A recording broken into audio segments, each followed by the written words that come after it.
আমরা এই মুহূর্তে খবর পেয়েছি আমাদের বিএনপির কেন্দ্রীয় মহাসচিব দুর্দিনের কান্ডারি মির্জা ফখরুল ইসলাম আলমগীর মহোদয় আধা ঘন্টা আগে ঘোষণা দিয়েছে কক্সবাজার 4 উকিয়া টেকনাফের নমিনেশন আলহা শাহজাহান চৌধুরীর হাতে তুলে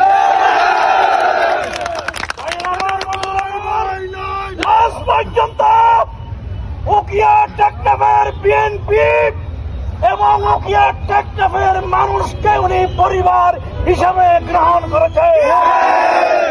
আমরা দেখেছি শাহজাহান চৌধুরী কোনদিন ওনার ছেলে মেয়ের চিন্তা করে নাই, উনি কোনদিন ওনার পরিবারের চিন্তা করে নাই।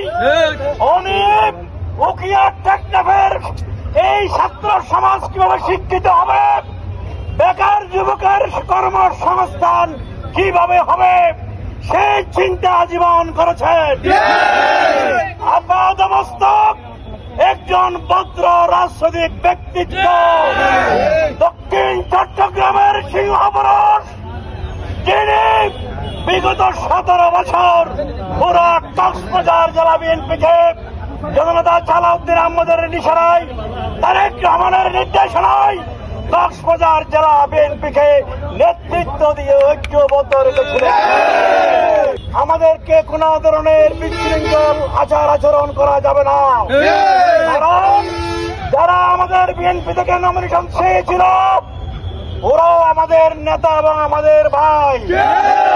আমাদের মধ্যে নেতৃত্বের প্রতিযোগিতা থাকবে, কিন্তু প্রতিহিংসা থাকবে না। শাহজাহান চৌধুরী একজন